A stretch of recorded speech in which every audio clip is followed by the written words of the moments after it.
viewers, my name is Kiss the Butte and welcome back to KTV Network. Today I'm reacting to every Resident Evil game ranked by Replayability, Nerd Space Games. Alright, so let's watch this. I'll give my takes as the video goes on, and I'll pause, or after. We'll see what happens. See how it goes. Let's turn down this music. Not the music.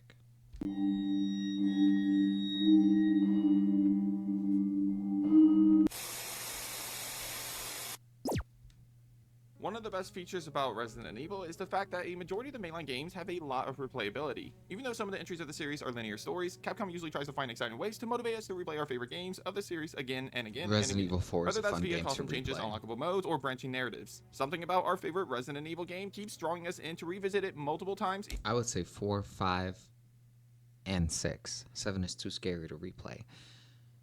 Yeah. Even 2 or 3 decades after its release in some cases. So on this episode of Nerd Space Games, I'll be taking a look at every mainline Resident Evil game as I rank them all based on their replayability. As always, this list will be based on my own personal opinion. However, I would love to hear about which Resident Evil game do you find yourself replaying the most in the comments down below.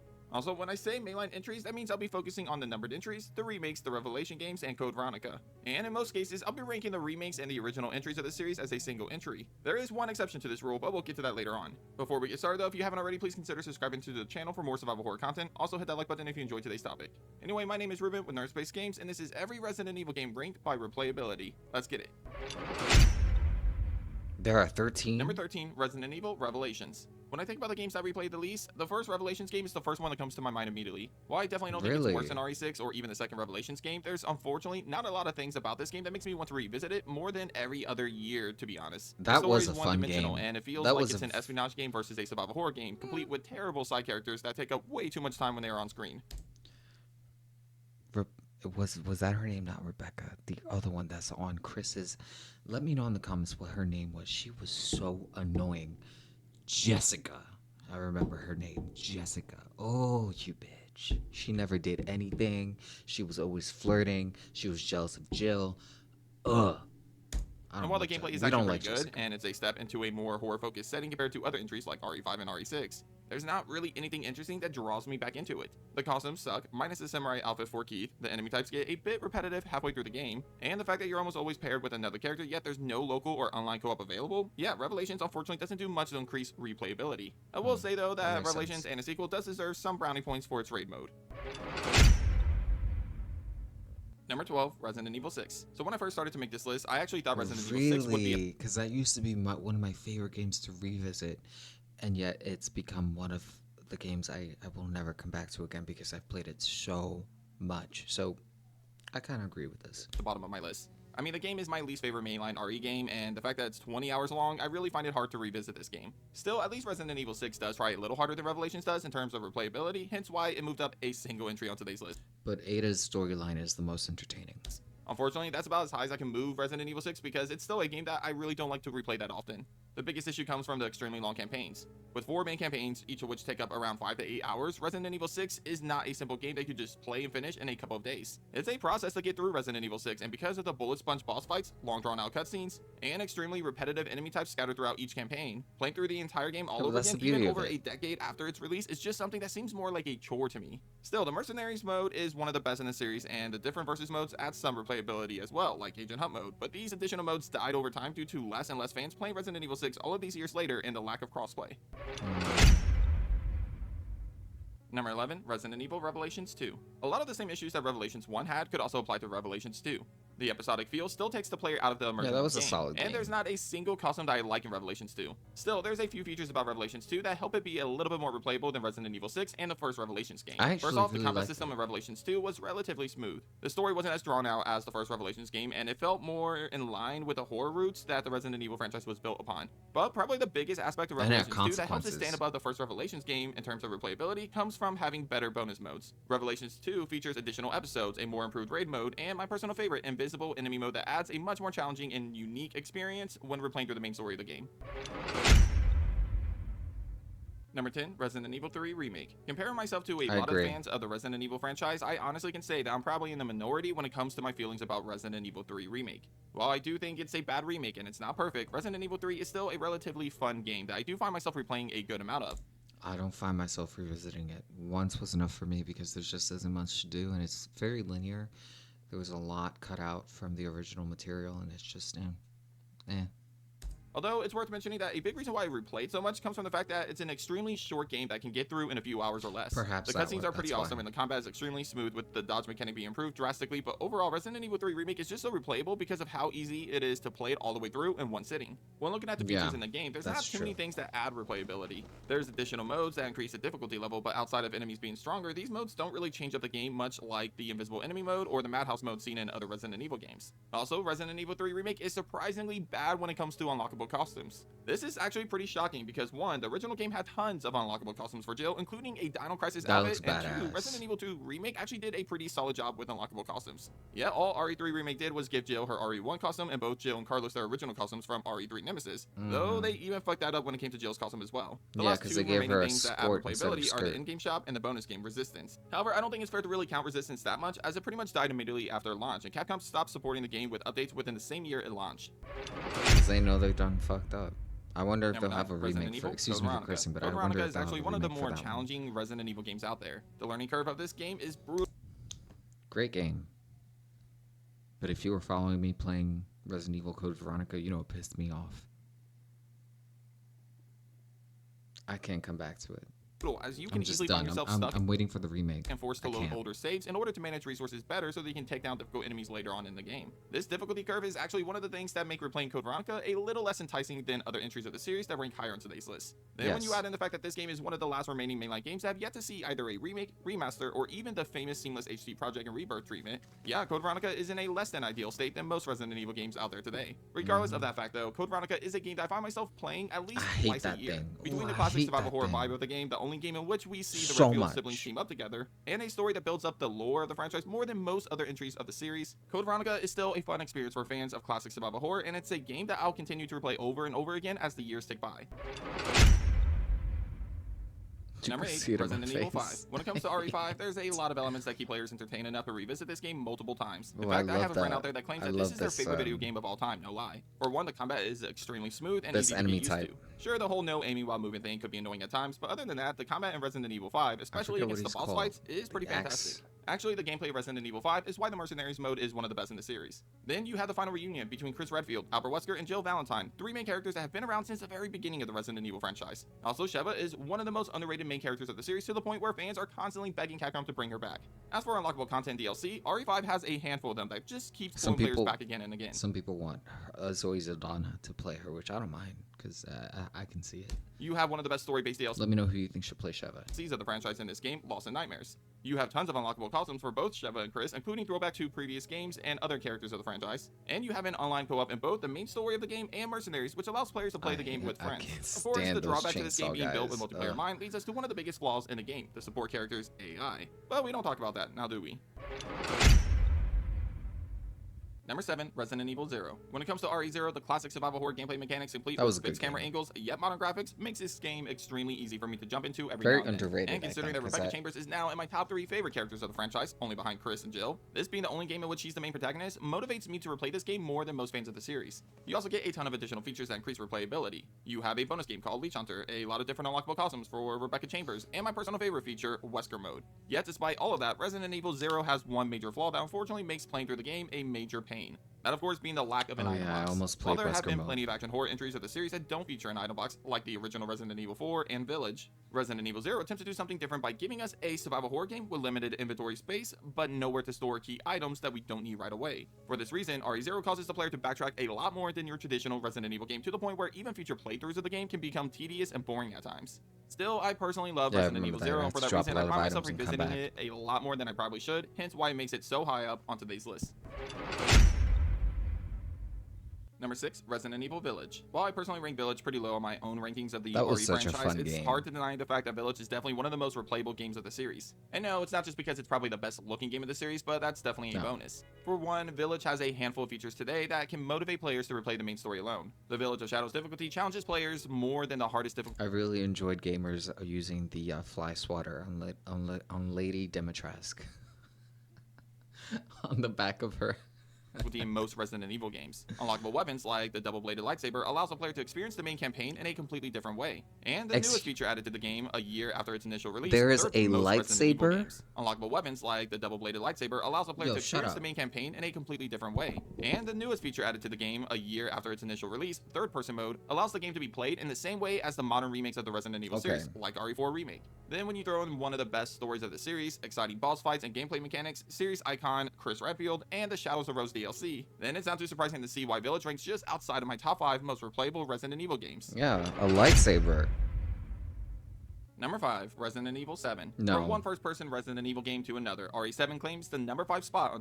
I'm not replaying that game ever again. That scared me so much. I'm good. Today's list. Despite RE7 and Village ranking back-to-back on this list, all of the games in the top 5 are all on a... The amount of agita I received playing this game. No. Completely different tier level when it comes to replayability. So the gap is much bigger than it seems between Resident Evil 7 and Village when it comes to replayability. As for why, well, just look at how much you get out of Resident Evil 7. For one, the gameplay mechanics of Resident Evil 7 and the fact that it doesn't feel like a long semi-open world game like Village does allows us to easily jump back into the story of Resident Evil 7 much more than Village. Speaking of the main story, Resident Evil 7, unlike Village of Shadows difficulty, the one good thing about it 7 does a much is that they have save rooms and they can't really get in there for the most part, unless was Nemesis able to get into a save room? No. Better job at making the experience completely different in its hardest difficulty mode of the main story, Madhouse mode. Not only does this mode increase the difficulty level of the game like Village of Shadows does, but it also changes up item locations, enemy encounters, and even the order in which you might find yourself visiting some of the rooms within the Baker estate. Well, at least for the first half of the game. The second half of the game remains mostly the same. Ew, that but was the so survival horror nasty. focus over action horror makes this game easier to dive into and play through multiple times compared to a much more aggressive game like Resident Evil Village.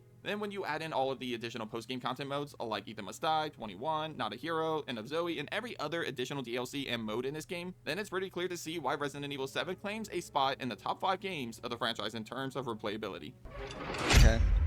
I can see your point of view. Number 4, Resident Evil 3 Nemesis. Oh. RE3 Nemesis is the most ambitious game of the franchise when it comes to branching narratives. While most of the games of the series usually feature one or two big choices that can be made Damn, throughout the that's respective what I stories, wanted. RE3 Nemesis builds a whole mechanic around this concept as the player will have multiple situations in which they'll need to make a tough choice that can change events in the game, add or remove certain boss fights, or even lead to one of 3 different endings depending on the choices made throughout the game. This is easily the biggest feature that allows Resident Evil 3 Nemesis to have so much replayability to it, but it's definitely not the only one. It was also the first game to introduce the famous Mercenaries mode seen throughout the 3-decade history of this franchise. On top of that, Resident Evil 3 Nemesis far outpaces the remake in terms of unlockable costumes. By my count, and I could be wrong, so don't quote me on this, but Resident Evil 3 Nemesis has a total of 7 different alternate costumes for Jill Valentine, one of which is an outfit that's inspired by Regina from Dino Crisis. However, the 3 things that motivate me the most to return to this specific game at least 3 or 4 times a year is the unpredictable Nemesis that always keeps me on my toes, Jill Valentine becoming the badass that she was always meant to be, and the fact that this game allows the player to fully explore one of the most iconic cities in video games, Raccoon City.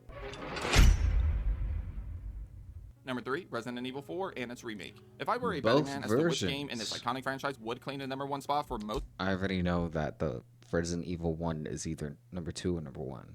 Fans, my first guess And it's would my least, it's one of my be least Resident favorites. Evil 4 or its remake. Let's face it, while I've personally always been a bigger fan of the survival horror entries of the series, RE4 completely shocked the video game landscape and once again redefined horror with its take on action horror. And it's hard to deny the fact that both versions of this game may very well be the most replayed game of the franchise for some fans of the series. I mean, the gameplay in Very both fun versions game. of Resident Evil 4 is truly addicting, even more so in the remake in my opinion. Resident Evil... I'm gonna play separate ways as soon as the voice mod for the actress comes out. Done by Pro Montreal. Give him a look. But it's on the live tab for scheduled. Evil 4 has some of the best boss fights in not only the Resident Evil franchise, but in all horror games period. And while the gameplay was extremely addicting in the original game, features included in the remake added to this experience even more. Small features like the player being able to move around while aiming to bigger changes like knife combat in Resident Evil 4 remake help make this game one of the most exciting games to replay again and he's still again. weak against knives. I love that. Less than 2 years, and I've already replayed this game more times than other entries on this list, like Resident Evil Village. And with fan favorite Leon S. Kennedy leading the pack with his charming personality and famous one-liners, it's kind of hard to not put Resident Evil 4 in the number 1 spot, especially when you add in the additional modes of the game, like the best DLC of the entire series in the form of separate ways, and the highly addicting stable of the franchise, Mercenaries. Plus, you have iconic unlockable costumes and weapons such as Ashley's suit of armor and Leon's Chicago typewriter that Resident Evil 4 just screams replayability no matter how many times you look at it. I mean, you're able to play as Wesker and and other entries more okay, than cool. Resident Evil 4, but don't think it wasn't a tough call for me, because it was. I'd be a dumb sack of rocks if I didn't realize just how replayable Resident Evil 4 and its remake is, and with that in mind, it's a no-brainer for me that Resident Evil 4 at the very least has to crack the top 3 of today's list. Number 2, Resident Evil 2 and its remake. Call it personal bias, but Resident Evil 2, especially the original game of the franchise, has Should more probably get on replayability than the Resident other Evil stream. 4 does in my own personal opinion. Perhaps that's due to my own preference of playing survival horror games and Did revisiting it say that subgenre both more than any other type of versions? video game. More replayability, the game of the franchise. Number 2, Resident Evil 2 and its remake. Call it personal bias, but Resident Evil 2, especially the says a original game of the lot. franchise, has more replayability than Resident Evil 4 does in my own personal opinion. Perhaps that's due to Wow. my own preference of playing survival horror games and revisiting that subgenre more than any other type of video game out there. Still, that really shouldn't take away with how much both the original game and the remake gives us that ultimately creates some of the most replayable games of the entire Resident Evil franchise. Both versions of this game feature two iconic fan-favorite characters of the series, rookie cop Leon S. Kennedy and the best little sister ever, Claire Redfield. Whether you play as Leon on his first day on I'm so glad, excuse me. Working on. I'm so glad I played as Leon on my first playthrough and then Claire as the second, because her playthrough as the second playthrough is so much fun and the weapons are so. Yes, this is a replayable game as Claire on the second playthrough. That's so much fun. the job or join Claire's search for her missing brother. I Both agree. characters made a major impact with players to the point where they have both appeared in multiple games, live-action movies, and even multiple CGI animated films. The RPG Like the station weapons, is also it's one of the just most like iconic they locations. really only second went to a all out different on the location that we'll talk about weapons. soon. The soundtrack is something that hits hard as well, as the original game still, to this day, has my favorite soundtrack throughout the entire franchise. I mean, I'm literally using the Resident Evil 2 save room theme as background music for a majority of my videos on this channel. And while we are on the topic of the original game, you have two mechanics there that increase replayability: the zapping system and the A and B scenario system. The latter of which included a brand new main villain, Mr. X, who stalked the player throughout the entire second scenario of the game. By adding these features to Resident Evil 2, the main story could be played a total of Yes. 4 times, I forget how fun that game was. You're right. giving us 4 different unique playthroughs of the main campaign of the game. On top of that, Resident Evil 2, depending on which version of the game we are looking at, had different features throughout the years that also increased replayability. The N64 port of the game included an item randomizer mode, as well as the ability to change the color of blood. Most versions of the original game also featured a bonus game called Extreme Battle Mode, which even included a new character model of Chris Redfield created specifically for this mode. And in the remake, you have the Ghost Survivors DLC, which created what-if scenarios with some of the side characters of the main game. But we can't move on without mentioning one of the most iconic bonus modes ever, the Force Survivor, as well as Tofu Survivor. These games were seen in every version of the game, including the remake, and it still remains to this day one of the most exciting bonus games in Resident Evil. Tofu? Number 1, Resident Evil Remake. Yeah, my most Yeah, I knew it replayable was gonna game be of the number entire one. Resident Evil franchise is the remake of the original Nightmare itself, Yeah, that's Resident Evil terrifying. 2002. Now, technically, I did include the original game on this list, so feel free to either include it with this entry or just put it somewhere around Code Veronica. But either Oh. way, there's no Resident Evil game that I find myself replaying more than the 2002 remake of the original game. For one, it's my second favorite game of the series, just outside of the original Resident Evil 2. Also, its setting, the Spencer Mansion, is by far the most iconic and scariest location in the entire Resident Evil franchise. And the Nothing, fixed not angles. in any horror game can The fixed angles always get you. I wonder if they'll find a way to incorporate that in the new games. I don't think so. But compares to the intense atmosphere created when exploring the Spencer Mansion, regardless if it's your first playthrough or your 30th. The characters are also top-notch, with every single main character in this game becoming so memorable that the franchise would bring them back in both films and future games. The game also featured branching narratives based on some small choices made throughout the game, although the original version of Resident Evil definitely handled this mechanic much better. It also featured 2 separate campaigns by allowing the player to play as either Jill Valentine or Chris Redfield. While most of the gameplay elements remain mostly the same, story details and side characters changed with each campaign. And as a major fan of survival horror, the 2002 remake of Resident Evil still to this day captures the true essence of survival horror better than any other horror game out there. The limited resources, tedious backtracking, fixed camera angles, challenging puzzles, and inventory management combined to create the best classic survival horror vibe in the series, but complete with modern, ahead of its time graphics. And all of this is said before we start looking at the bonus features. Alternate costumes and different modes in both the original game and the remake allow the player to fully experience the entire story all over again. For example, the remake featured an invisible enemy mode, which is basically self-explanatory, a one dangerous zombie mode, in which an indestructible Forrest will run around with his vest of grenades on him that, if you shoot him, it immediately gives you a game over, and a real survival mode which took survival horror and basically gave it steroids to make it a much more intense playthrough. While these features definitely added to the replayability factor, the fact is that Resident Evil Remake is just the easiest and most fun game to play through multiple times. As the perfect storm of classic survival horror mechanics complete with modern graphics, there's really no other survival horror game that I replay more than Resident Evil Remake. Well, that does it for this episode of Nerd Space Games. Hit up the comments and let me know what you think of my list. Is Resident Evil Remake the most replayable game of the entire franchise, or is there a different game that you think that deserves that title? Let me know down below. Anyway, if you haven't already, be sure to subscribe to my channel for more survival horror content. Also, leave a like in today's video if you enjoyed today's topic. But thanks for watching, and as always, I'll catch you guys on the next episode of Nerd. alright. Sounds good. I basically gave you guys my thoughts in the middle of this whole screening, but let me know what you think. Let me know what rankings suit you and what you think Resident Evil, what the ranking should be on replayability. Resident Evil definitely. The Resident Evil 4, I think I said Resident Evil 6, 4. There was another one, and 5 are my replayable ones. But let me know what you think. Comment down in the comments below, and like and subscribe if you vibe. Become a today, and check me out in live streams. I'll be playing Silent Hill and other games as well. Alright, guys, thanks for stopping by.